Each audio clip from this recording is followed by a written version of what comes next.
Bueno, buenas, ¿qué tal, gente? ¿Cómo andan? Bueno, bienvenidos a esta nueva clase de Fisiología del Trabajo Físico de la licenciatura de Educación Física de la UNSAM, ¿sí? Clase ya número 5 y hoy vamos a ver sobre circulación y regulación del flujo sanguíneo durante el ejercicio, ¿sí? Es el tema que nos toca ver hoy. ¿Bien? Bueno, básicamente, ¿qué tenemos que tener en cuenta? Que la sangre, o sea, el flujo sanguíneo, en definitiva, lo que hace, lo que genera es el transporte de sustancias principalmente. ¿Sí? ¿Vamos? Entonces, dos elementos principales, dos circuitos principales. Un circuito que va a llevar, por ejemplo, nutrientes desde las vellosidades intestinales, ¿no? Va a incorporar los nutrientes que nosotros ingerimos, ¿vamos? Los va a llevar hacia las células, ¿no? Los va a transportar hacia las células, y en las células va a dejar esos nutrientes, se va a producir el metabolismo necesario de ese nutriente, y todo lo que sea desecho, producto del metabolismo de ese nutriente, va a terminar saliendo nuevamente hacia, hacia la sangre para que sea transportado hacia algún órgano que sea de excreción de esos desechos, ¿sí? Entonces acá va a ser transportado desde las células, eso va a viajar, va a viajar, va a viajar, va a llegar en este caso, por ejemplo, al riñón, y el riñón lo eliminamos en la orina, ¿sí? Un ejemplo, ¿no? Después, por ejemplo, acá tenemos el aparato respiratorio, que es lo que vamos a ver en las clases venideras. Nosotros incorporamos oxígeno, ¿no? El alveolo se llena de oxígeno, ese oxígeno es transportado nuevamente por el sistema vascular, llega a la célula tiene la capacidad de difundir, o sea, difunde el gas hacia el interior de la célula. Ese gas, ustedes como ya saben, se utiliza en la respiración celular por medio del proceso de la de las mitocondrias, y eso termina generando dióxido de carbono y agua. Bueno, y ese dióxido de carbono en definitiva tiene que ser eliminado de la célula. Entonces lo sacás de la célula, va al flujo sanguíneo y vuelve en este caso al mismo órgano que es el pulmón y hacia el alveolo, y a partir de ahí yo expiro y elimino el desecho, en este caso, que sería el dióxido de carbono. ¿Vamos? O sea que en definitiva, el sistema de transporte, el sistema de circulación es un mecanismo de transporte que lleva cosas de un lugar al otro, tanto sea nutrientes, gases, hormonas, todo lo que hemos visto en las clases asociadas a sangre, ¿sí? Y lo termina dejando en las células, y a partir de ahí todos los desechos los transporta nuevamente hacia el lugar donde lo podemos sacar del cuerpo para que no quede almacenado, porque puede generar eh, toxicidad dentro del cuerpo, ¿sí? Entonces, ¿cómo está armado este sistema de canales, que distribuye el aparato cardiovascular, distribuye la sangre y la linfa también, ¿sí? Que es un elemento muy importante? Bueno, en primer lugar tenemos las arterias, ¿sí? El sistema arterial, ¿estamos? Que son vasos de mayor tamaño, tienen determinadas características que ahora vamos a ir viendo. Después, esos vasos arteriales se van dividiendo y van a terminar formando lo que llaman las arteriolas. Las arteriolas se van a seguir dividiendo y van a terminar formando lo que son los capilares, que ahí podríamos nombrar capilar arterial y capilar venoso, y ya meternos en lo que sería la microcirculación, y es el lugar principal, acá lo tenemos acostadito, los capilares, es el lugar principal de intercambio de sustancias con las células. Y después el sistema venoso, que es un sistema de recolección de la sangre para llevarlo nuevamente por medio de las vénulas, en primera instancia, y después agrupándose en venas de mayor tamaño, hacia el corazón, ¿sí? Bueno, en este caso, obviamente, como hemos visto, hacia las aurículas, ¿sí? Entonces, la aurícula derecha como la aurícula izquierda. La aurícula derecha, ya hemos dicho, vena cava superior, vena cava inferior, y las venas coronarias. Y en la aurícula izquierda, las venas pulmonares. Entonces, regresa la sangre hacia el corazón. ¿Vamos? Y paralelo a este tenemos otro sistema que es propio del aparato cardiovascular, que es el sistema linfático, ¿sí? Vamos, que acá está representado en color verde, ¿sí? Que no es igual, ¿sí? De hecho, el sistema linfático no termina siendo un circuito, o sea, no es que donde empieza termina, sino que empieza en un lugar y termina desembocando en el aparato cardiovascular, ¿sí? ¿Sí? Principalmente en las venas, antes de ingresar esa sangre hacia la aurícula derecha, principalmente, ¿sí? ¿No? Pero no es un circuito cerrado, es un circuito abierto. De hecho, no tiene un corazón que lo propulse, sino que la misma contracción muscular y la misma cantidad de líquido que se va acumulando y va propiciando la utilización del sistema linfático es el que aumenta la velocidad del flujo de ese sistema de distribución, en este caso de un líquido que es la linfa. ¿No? Bueno, vamos a arrancar con el sistema arterial. El sistema arterial, formado básicamente por arterias, ¿no? Saber que la arteria tiene 3 capas, ¿no? Una capa interna, que está formada por una capa de células que se denomina endotelio, las células endoteliales, que revisten la parte interna de los vasos sanguíneos, que son muy importantes, que podemos hablar un poquito más extenso. Una capa media, que está formada principalmente por células musculares lisas, ¿no? Esas células musculares lisas tienen una inervación autonómica, principalmente del sistema nervioso simpático, no tanto del sistema parasimpático. En este caso, no tiene una gran inervación el sistema vascular con relación a lo parasimpático, pero sí con lo simpático. Y el sistema simpático tiende a generar más activación de contracción que de relajación. ¿Sí? ¿Estamos? Pero, obviamente, si disminuye el tono simpático sobre el sistema arterial, se va a generar una relajación de la musculatura lisa y eso genera un aumento en la dilatación de ese vaso. ¿Sí? Después lo vamos a ver. Y después en la capa externa tenemos fibra principalmente de colágeno, ¿no? Que son las que le dan en parte la estabilidad, y en la capa interna, me olvidé de decirles, también tenemos fibras elásticas, que es lo que le da cierta elasticidad a la arteria, que es importante que tenga. ¿Sí? O sea que tenemos esas 3 capas básicas, digamos, del sistema arterial. ¿Estamos? Ahora, las arterias también se van a clasificar de diferentes maneras, y mucho tiene que ver la proporción de cada una de esas capas, ¿no? Qué grado de proporcionalidad tiene cada una, porque en todas estas que estamos viendo, todas tienen las mismas 3 capas, pero en proporciones diferentes. Las arterias más grandes son las arterias de la aorta, las arterias pulmonares, las arterias que tienen un buen calibre, tienen que ser elásticas, o sea que tienen una baja cantidad dentro de la capa media, tiene una baja cantidad de músculo liso, pero tiene mucha más capa elástica. ¿Por qué? Porque tiene que resistir a la fuerza con la cual la sangre sale del corazón. Entonces son arterias que están bien cerca del corazón. A medida que se van dividiendo, ya van formando las arterias medianas o las arterias musculares, que en realidad son las arterias que tienen nombre propio. ¿Sí? La arteria braquial, la arteria radial, la arteria cubital, ¿sí? La que tiene el nombre propio. Bueno, esas que nosotros nombramos con su nombre específico, son las arterias ya medianas, ¿sí? Que tienen un poquito más, ¿no? Siguen siendo elásticas, es importante que sean elásticas, pero tienen un poquito más de masa muscular. Las arterias chicas también empiezan a tener cada vez más tejido muscular y menos tejido elástico, porque ya no tienen que soportar tanta presión. Y después tenemos las arteriolas. Las arteriolas son las que van a regular, en definitiva, cuánta sangre va a pasar hacia los capilares. ¿Sí? Después de las arteriolas ya vienen directamente los capilares. Y esas arteriolas son las que van a redistribuir principalmente el flujo sanguíneo. Y una vez que la sangre ya pasó por todos estos vasos y pasó por las arteriolas, pasa a los capilares. Y es en los capilares donde se produce el intercambio de sustancias entre las células y la sangre, o entre la sangre y el líquido extracelular, el líquido intersticial. ¿Sí? Y ahí es donde se produce lo que se denomina la microcirculación. ¿Vamos? Entonces, ¿qué pasa? Ese vaso sanguíneo, esa arteria, esa arteriola, tiene un tono, porque tiene músculo, ¿sí? Tiene músculo liso. Entonces, como cualquier músculo esquelético, ese músculo liso también tiene un tono. Ese tono está dado principalmente por el sistema nervioso simpático, como les dije, y su centro de regulación que está en el tronco encefálico, ¿sí? En el centro cardiorregulador que se encuentra en el tronco encefálico. Y que tiene relación con el tono simpático, o sea, la cantidad de estímulos que el sistema nervioso simpático le emite a esa musculatura lisa. ¿Sí? Entonces, todas las arterias tienen un determinado calibre. Esa arteria, como les dije, tiene elasticidad y tiene un tono. ¿No? Ese tono puede fluctuar, o sea, puede aumentar el tono o puede disminuir el tono. Si el tono aumenta, si el tono disminuye, vamos a hacerlo por el orden que está acá, si el tono disminuye, lo que va a pasar es que esa arteria va a disminuir la resistencia, entonces va a agrandarse, ¿no? Va a generar lo que se llama la vasodilatación. ¿Sí?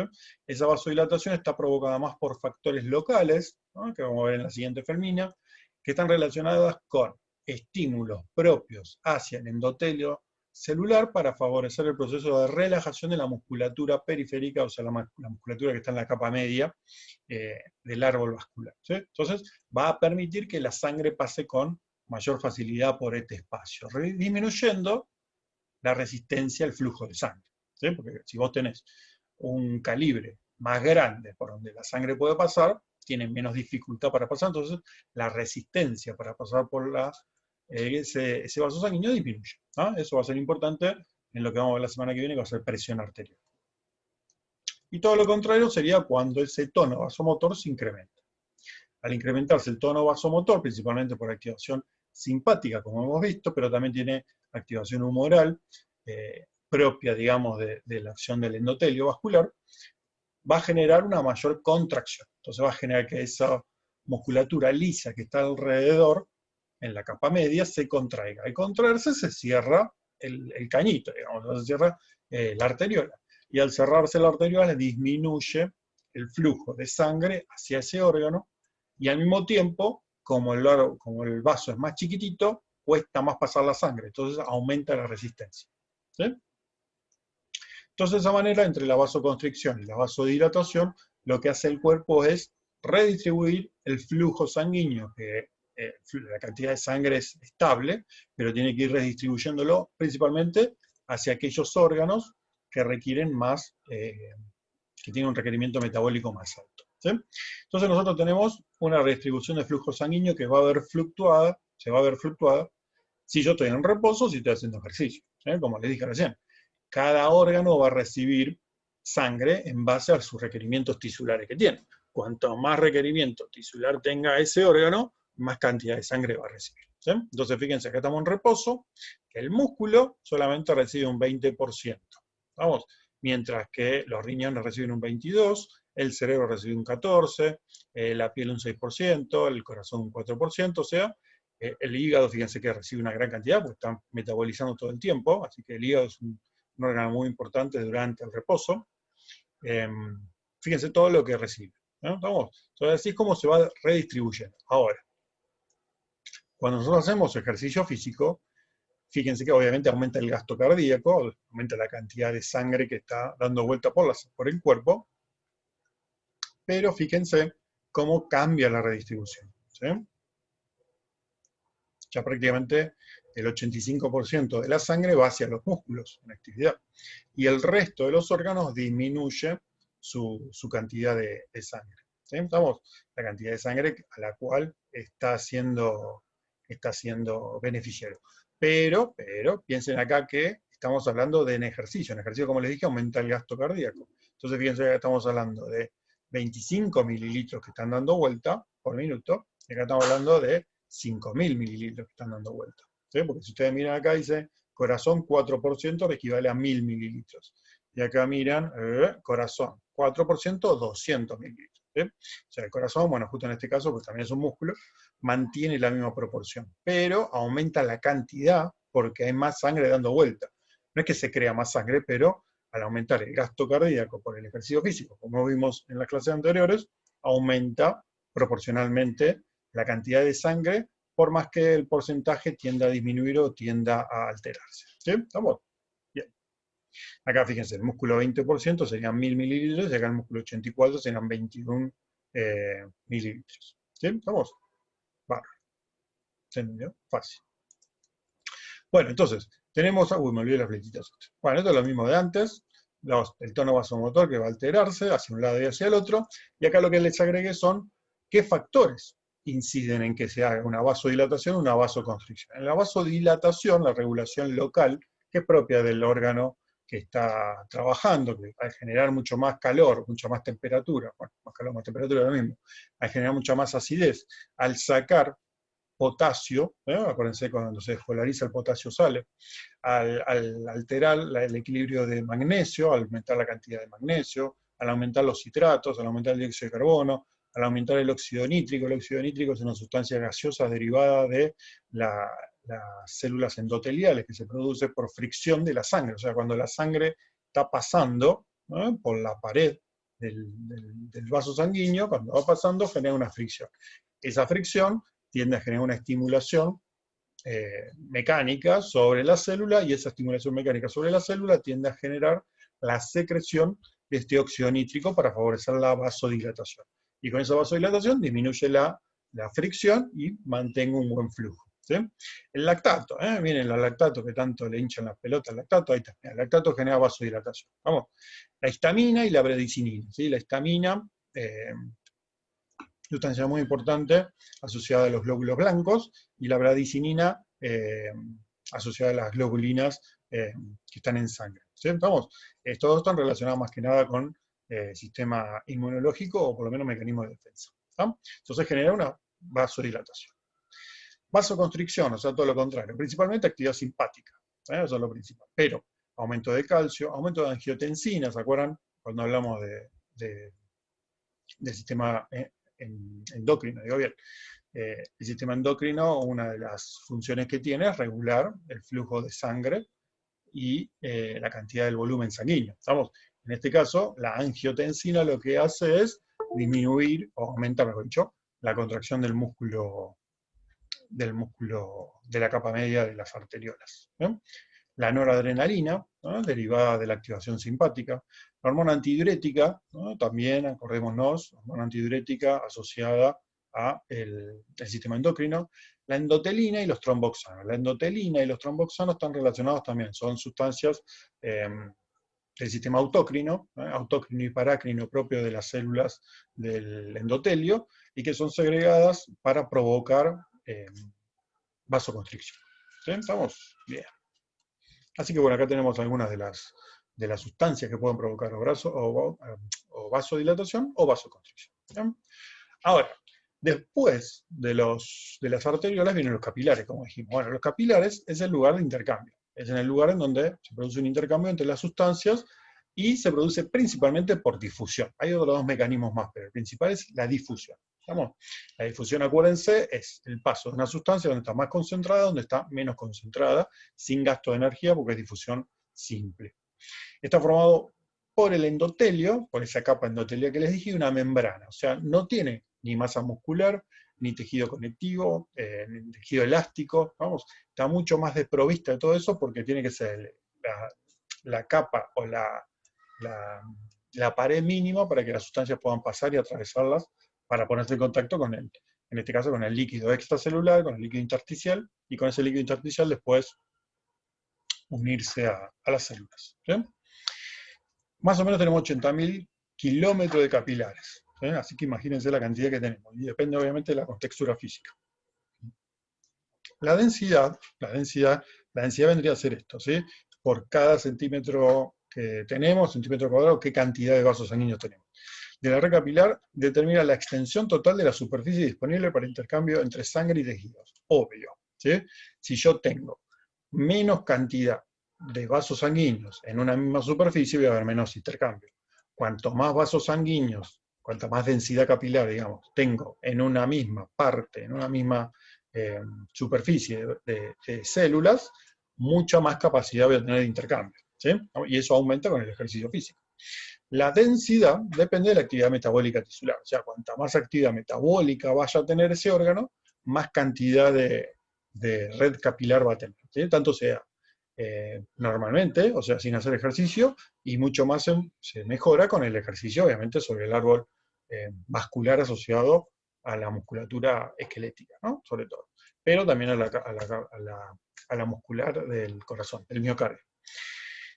En el origen de los capilares, ¿se acuerdan cuando habíamos hablado de que había distintos tipos de arterias? Bueno, en la parte previa, ¿sí? Donde se transforma de arteriola a capilar, suele haber un esfínter, que es una masa muscular, que lo que hace es contraerse y cerrar, o dilatarse y abrir.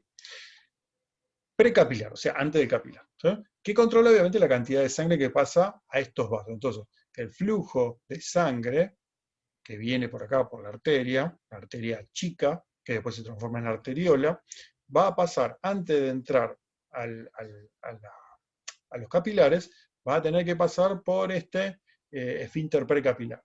Y va a depender de los requerimientos que tenga la célula a la cual están irrigando, que se abra ese grifo o que se cierre ese grifo. ¿Sí? Estamos en este caso en la fibrita, lo que estamos haciendo es cerrando el grifo. Entonces estaríamos generando una vasoconstricción, ¿sí?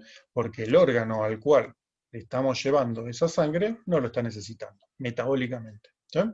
Si esto sería un músculo en actividad, acá haríamos todo lo contrario. Abriríamos el grifo para que salga más cantidad de sangre hacia ese árbol vascular, ¿sí? Esa red capilar para aportarle, obviamente, oxígeno a ese órgano. Los intercambios entre la sangre y la célula, ¿sí? Los intercambios de sustancias entre la sangre y la célula, siempre van a utilizar como intermediario el líquido intersticial, ¿sí? O sea que yo tengo el líquido capilar, o sea, la cantidad de líquido que tengo dentro del capilar, con todos sus nutrientes. Tengo a la célula en el otro extremo, ¿vamos? Y no se toca una con otra, ¿sí? Lo que hay en el medio es el intersticio, ¿no? O sea, este líquido intersticial que habíamos hablado en su momento, que era uno de los principales a custodiar por el sistema nervioso autónomo para regular la homeostasis, ¿sí? Entonces, este intersticio, que es el líquido intersticial, es el que va a terminar regulando o funcionando como pasamano entre los nutrientes, tanto sea de la sangre hacia la célula, como pasar los desechos desde la célula hacia la sangre, ¿sí? Entonces, bueno, acá tenemos una representación gráfica, ¿sí? Entonces acá tenemos un vaso sanguíneo cortado, ¿no? Esto que ven acá en rojo con el puntito amarillo, esas son las células endoteliales, que como cualquier célula tiene núcleo, tiene ribosoma, tiene mitocondria, tiene todo lo que tendría que tener una célula, ¿sí? Que están tapizando toda la parte interna, es lo que están en contacto con la sangre. Después esta capa de acá, la más gruesa, sería la capa media, que sería la capa de músculo, y esta sería la capa adventicia, la más externa, que sería más de tejido conectivo, ¿no?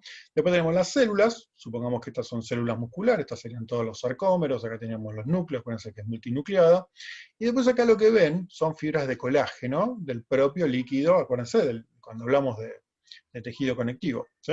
Fibras de colágeno. Estos son riachuelos de agua, o sea, por acá circula el agua, ¿no? El agua ingresa por acá, ¿sí? Y va paseando.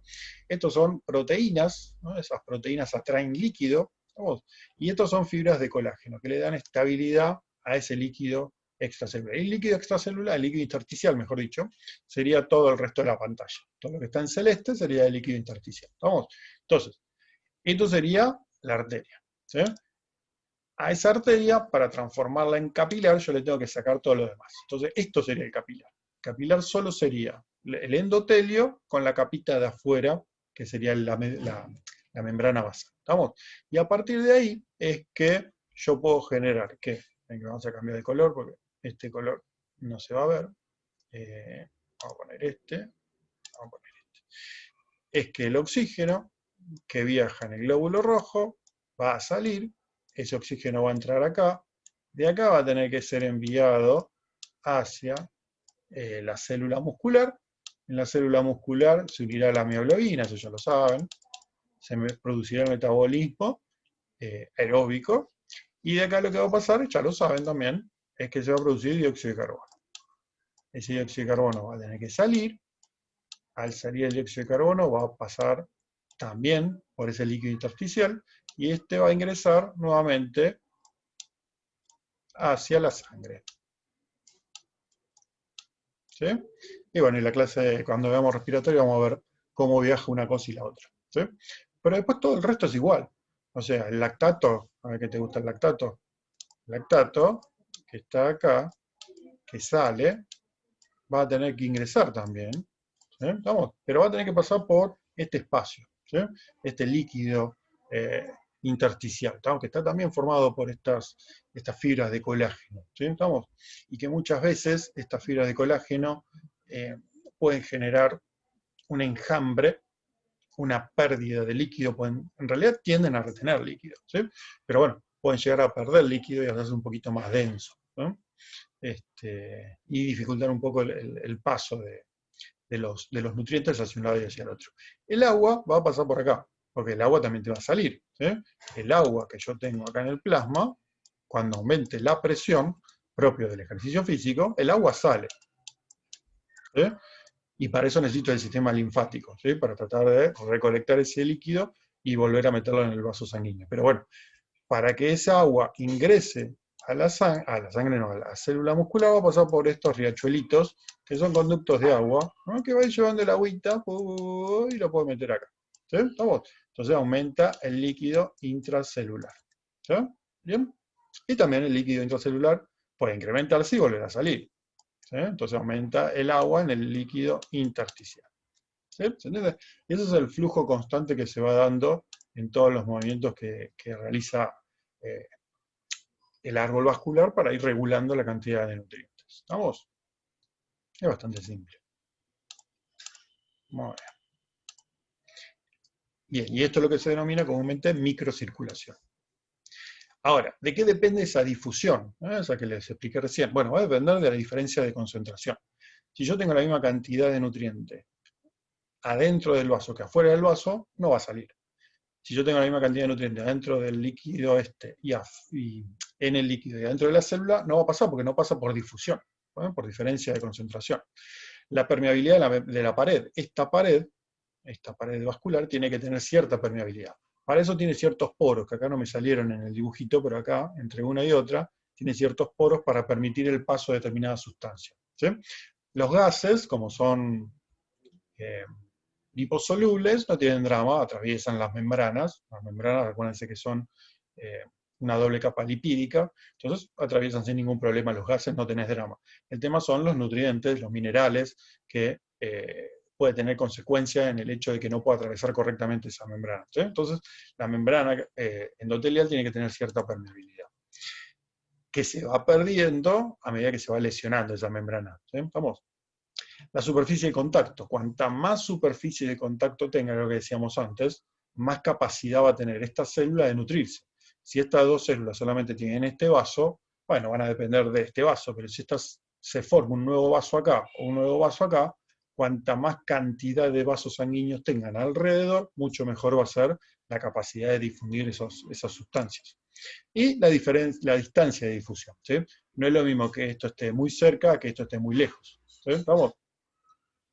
Entonces, a medida que se pueden provocar alteraciones en este líquido intersticial, al generarse esas alteraciones puede producir un edema. Un edema es una acumulación de líquido en el líquido intersticial. Entonces, el problema que va a tener es que tenés cada vez más lejos las células, digamos, de los vasos. Entonces va a tener mucha más consecuencia en la capacidad de nutrirse correctamente, tanto hacia la célula como de poder sacar las sustancias tóxicas. ¿Sí? Bien. Así que esos son los factores principales que favorecen la capacidad de difusión de las sustancias y la posibilidad, obviamente, de intercambio entre una y otra. Ahora, el endotelio que estuvimos hablando recién, vendría a ser, acá es un tipo paralelismo, vendría a ser como la capa de pintura de la arteria. ¿Sí? Estamos en las paredes, ustedes tienen la pared, tienen el ladrillo, tienen el revestimiento, y lo último que se coloca, lo que está en contacto con ustedes, sería la pintura. Bueno, esa placa de pintura, ese espesor de pintura, vendría a ser como para la arteria la célula de capas endoteliales, ¿sí? Las células endoteliales, que vendrían a ser todas estas. ¿Vamos? Y esas células endoteliales son fundamentales. ¿Sí? Son fundamentales para que funcione bien el sistema vascular. ¿Sí? ¿Qué funciones tiene? Algunas de las funciones. Evita la adherencia, la adhesión plaquetaria, o sea, evita que las plaquetas se junten porque sí. ¿Sí? Entonces, la idea no sería que se formen plaquetas porque sí, porque si se empiezan a formar plaquetas porque sí, se empiezan a formar trombos. Esos trombos puede desprenderse una parte y formarse un émbolo, y ese émbolo puede llegar a taponar alguna arteria, sobre todo aquellas arterias que son mucho más delgadas, como son las arterias del sistema nervioso central y producir una ACV, o las arterias propias del sistema respiratorio, y producir una alteración en la capacidad de difusión de los gases, o producir ¿cómo se llama? Un tromboembolismo pulmonar, no me salió la palabra, o si no, producir una obstrucción en alguna de las arterias coronarias y en definitiva terminar con un infarto agudo de miocardio. ¿Sí? Entonces, que esa placa o esa capa interna, íntima, de células endoteliales esté sana es fundamental. ¿Sí? ¿Qué te hace pelota eso? Te lo hace pelota el alcohol, te lo hace pelota el tabaco, te lo hace pelota las grasas, te lo hace pelota el sedentarismo, ¿sí? Te lo hace pelota los radicales libres, todo eso te termina lesionando las células endoteliales, ¿sí? Y cuanta más lesión tenga, menos va a funcionar, ¿sí? O sea que todas estas funciones que le estoy diciendo no las va a cumplir. Entonces tenés más riesgo de tener un tromboembolismo pulmonar, tenés más riesgo de tener una trombosis. La trombosis venosa es más ¿cómo se llama? Para las venas, como le dije recién, ¿sí? Pero tenés más riesgo de tener un infarto agudo del miocardio, ¿no? Mantiene la permeabilidad hacia y desde la célula, es lo que decíamos antes. O sea, te permite que esos nutrientes puedan pasar de un lado hacia el otro, ¿sí? Fundamental. Modula, fíjate, el flujo sanguíneo por agentes locales. O sea, estas células generan secreciones, como cualquier célula que vimos hace poco, y por medio del sistema autócrino y parácrino genera vasoconstricción o vasodilatación, ¿sí? O sea que acá tenemos otro grupo de células que también forman parte de la activación autócrina y parácrina, como todas las células del cuerpo, ¿sí? Regula y modula la respuesta inmunológica, ¿sí? Son muy importantes para mantener correctamente la respuesta del sistema inmunológico, ¿sí? De hecho, un mal funcionamiento empieza a generar una cascada de respuesta inmunológica que no tendría que estar, ¿sí? Entonces, estas células son fundamentales. A estas hay que cuidarlas porque son el elemento principal, ¿sí? ¿Y qué pasa cuando empiezan a funcionar mal? Bueno, es un problemita grave que tenés, ¿sí? Bueno, acá tenemos el mismo corte, acá sí les pude hacer el cosito, no se lo hice en el otro. Entonces, si nosotros miramos esta célula endotelial que tenemos el núcleo, esta sería la parte muscular, o sea, la capa media, y fíjense que interacciona constantemente y hacen relaciones tanto sea con la parte interna, con la parte de la sangre, principalmente con los agentes de coagulación, con los agentes inmunológicos, pero también se relaciona y tiene relación autócrina y parácrina con la musculatura lisa que forma el vaso sanguíneo, ¿sí? Por lo tanto, podemos decir que las células endoteliales participan en la integridad, tanto sea estructural del vaso sanguíneo para que se mantenga correctamente, como funcional, ¿sí? Estamos en la pared vascular, son fundamentales. Por lo tanto, son muy importantes. Probablemente sean de las más importantes que tengan que funcionar correctamente, ¿sí? ¿Estamos? Ahora, ¿qué pasa cuando no las cuidamos? Bueno, cuando no las cuidamos, viene la disfunción endotelial, ¿sí? Y la disfunción endotelial es lo peor que te puede pasar, ¿sí? Es de terror la disfunción endotelial, ¿sí?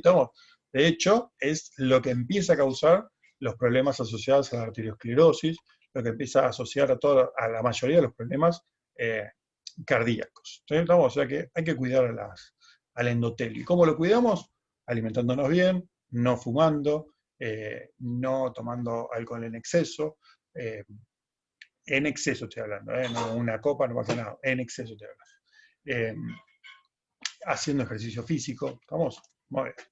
Entonces acá tenemos, el endotelio en definitiva es esta, ¿sí? La capa media, ¿no? Entonces tenemos la arteria, esto es un paralelismo con las venas, que ahora vamos a empezar a ver las venas, las arterias con sus capas, lo que se denomina túnica íntima serían estas tres, la capa endotelial, después tiene una capa elástica, que está alrededor, después tienen, ven, acá está toda la parte media, muscular, después tiene un músculo elástico, que es lo que le permite la elasticidad, y después tiene la capa externa, que sería la de tejido conjuntivo, que es la más finita y la que es la capa más finita, perdón, ¿sí? Es un poquito más grueso, me tildé porque me quedé a leer acá. Es un poquito más gruesa en las venas, pero en definitiva no es tan gruesa, ¿sí? En las venas tenés también un endotelio íntimo, ¿vamos? Después tenés una capa, pero fíjense que la capa muscular es mucho más pobre con relación a la capa de la arteriola, ¿sí? La arteria y la arteriola, ¿sí? Fíjense que es mucho más pobre, y es mucho más grueso, como decíamos antes, es mucho más grueso la capa más externa, ¿sí? Entonces acá tenemos pequeñas diferencias entre arterias y venas. Y las venas tienen válvulas, cosas que las arterias no tienen, ¿sí?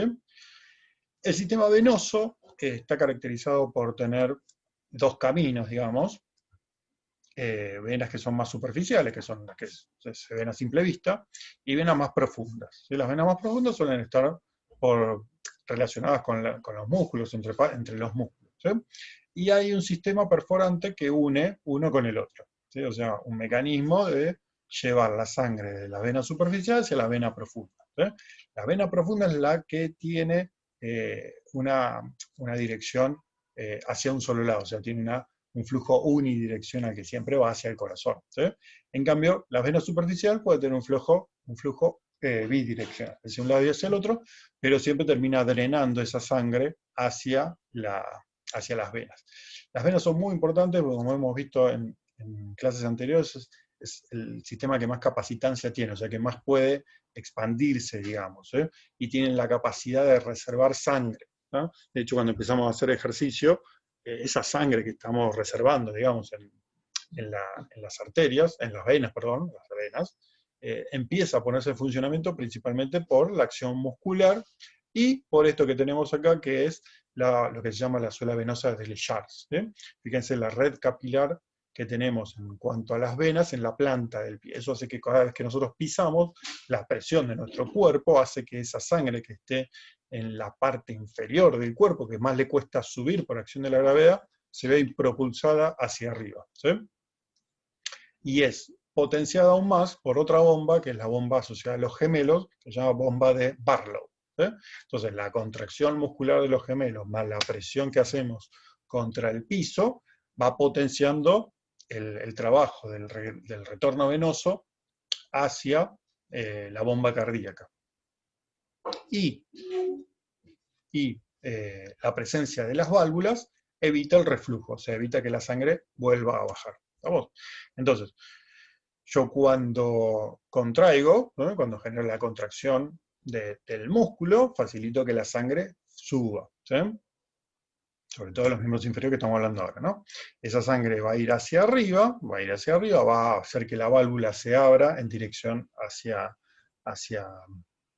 el corazón, y después, cuando haya un proceso de relajación, que la sangre tienda a bajar por peso mismo, o sea, por, por la propiedad básica de que tiende a disminuir e irse hacia el piso, las válvulas se van a cerrar.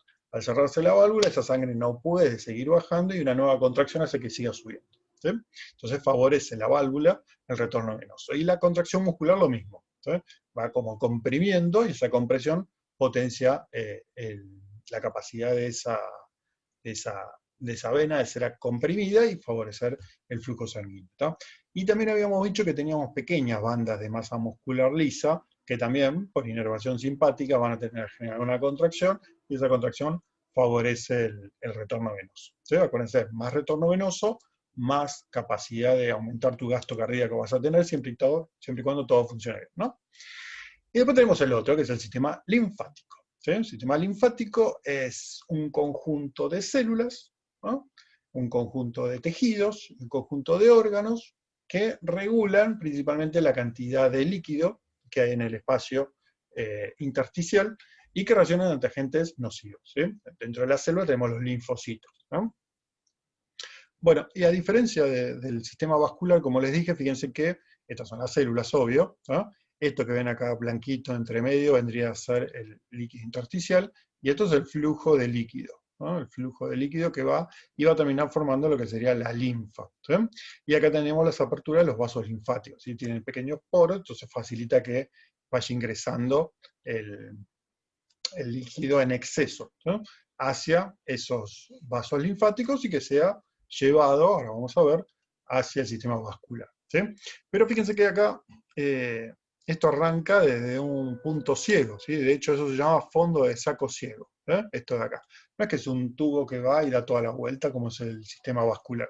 Nace desde acá, ¿no? De un lugar ciego, ¿sí? De una calle sin salida, digamos, ¿no? Y desde ahí empieza a recolectar líquido en exceso, ¿sí? Desde ese fondo de saco ciego. Y a partir de ahí lo que hace es llevar líquido y proteínas, principalmente proteínas que puedan llegar a haber salido, no tendrían que, pero proteínas que puedan haber salido del sistema vascular o sustancias, iones que hayan salido del sistema vascular, volver a meterlos al sistema vascular, ¿sí? Es unidireccional, o sea, va hacia un solo lugar, y transporta la linfa desde los tejidos hacia la sangre, ¿sí? No llega al corazón. O sea, no tenés desembocadura del sistema linfático en el corazón, sino que tenés en una parte, ahora vamos a ver, bueno, acá creo que lo dice, de las venas que ingresan antes de llegar al corazón. Ah, bueno, acá decía.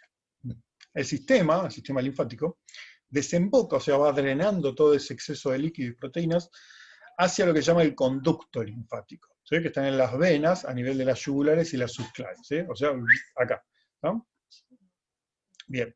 Y los ganglios linfáticos, a lo largo de todo este trayecto que serían los vasos linfáticos, vos tenés pequeñas estaciones, que son órganos, que se llaman ganglios linfáticos. Esos ganglios linfáticos lo que hacen es filtrar la linfa, ¿sí? Se encargan de filtrar la linfa porque están llenos de linfocitos. ¿Estamos?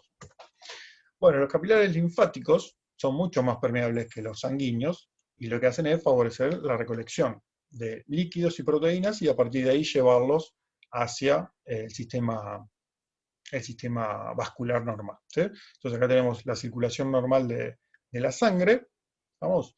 Y a partir de esa circulación normal de la sangre vamos a tener un equilibrio entre la presión, la fuerza que genera ese mismo flujo de sangre, que en este caso sería la presión capilar, la fuerza con la cual esa sangre va avanzando, que tiende a sacar líquido del árbol vascular, o sea que tiende a producir una hemoconcentración y a aumentar la cantidad de líquido en el espacio intersticial, pero hay pequeñas sustancias, en este caso las proteínas, que por el tamaño que tienen no pueden pasar fácilmente por esos poros o por la permeabilidad del vaso sanguíneo. Entonces quedan contenidas dentro de la sangre. Y gracias a eso es que permiten el regreso de ese líquido hacia el flujo sanguíneo. ¿Sí? ¿Vamos? Y esa atracción, esa fuerza de atracción que tienen las proteínas hacia el líquido sanguíneo se llama presión oncótica. ¿Sí? Entonces hay un equilibrio entre los dos. Igual, todo exceso, o sea, te puede pasar dos cosas. Una, que haya mucha salida de líquido y que esa salida de líquido no sea del todo equilibrada con el regreso del líquido. Entonces te va a quedar un exceso. Ese exceso es drenado por el sistema linfático y va a ser devuelto en el conducto torácico allá cuando esté antes de llegar al corazón. ¿Sí?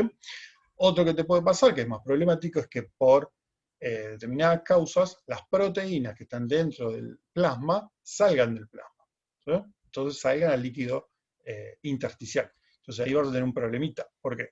Porque vas a tener la presión capilar, vas a tener las proteínas que están afuera, que van a seguir atrayendo líquido, y vas a tener menos proteínas adentro del flujo sanguíneo, entonces vas a tener menos capacidad de devolver ese líquido. Entonces el sistema linfático se va a ver mucho más sobrecargado. Y si el sistema linfático se ve sobrecargado y no puede volver a drenar el líquido, se te empieza a acumular. ¿Sí? Y ahí es donde empiezan los problemas con relación a los edemas, ¿sí? Que es acumulación por extravasación de líquido tisular. ¿Sí? Bien. Muy bien. Entonces, el sistema linfático, en definitiva, ¿qué hace? Bueno, el sistema linfático hace esto. Esa es la función principal que tiene el sistema linfático. Darle al líquido intersticial, devolver del líquido intersticial al plasma sanguíneo. Devuelve. Trata de devolver ese exceso hacia el plasma sanguíneo. ¿Qué adaptación vamos a tener con el ejercicio físico? Bueno, las adaptaciones son varias. ¿Sí? Una de las adaptaciones principales es que el flujo sanguíneo en los músculos es incrementado por el entrenamiento de resistencia, sobre todo trabajo de resistencia. Trabajo de fuerza mucho no cambia, salvo que hagas trabajo de fuerza asociado a la resistencia, ¿no? Pero trabajo de fuerza máxima, por ejemplo, no va a tener mucha alteración. O trabajo de potencia, no va a tener mucho. El aumento del flujo sanguíneo en los músculos es consecuencia de tres factores. Que haya una mayor capilarización, entonces vos vas a tener una mayor perfusión hacia el músculo cardíaco, ¿no? Mayor abertura de los capilares ya existentes, ¿no? Hay capilares que pueden estar colapsados o cerrados, entonces no llega una buena cantidad de sangre, pero por medio del aumento de la presión y por medio del aumento del flujo de sangre hacia esos capilares, tienden a aumentar su capacidad de transporte de sustancias. Y una redistribución más efectiva de la sangre, ¿sí? Que vos mejores esa capacidad de redistribución de sangre que habíamos hablado antes entre la vasoconstricción y la vasorelajación. ¿Sí? ¿Estamos? Muy bien. Muy bien, gente. Bueno, fin de la clase. Vamos, terminamos. Facilito, ¿sí? No era complicado, ¿no? Nada, cualquier duda, consulta, inquietud, ya tienen mi mail, así que ahí me escriben. ¿Estamos? Semana que viene, si mal no recuerdo, tenemos que ver presión arterial, que nos va a servir mucho lo que estuvimos hablando ahora para entender lo que sería la presión arterial y cómo se modifica en el ejercicio, y podemos hablar algo de hipertensión arterial. ¿Estamos? Bueno, gente, pásenlo lindo, nos vemos la semana que viene. Bye, bye.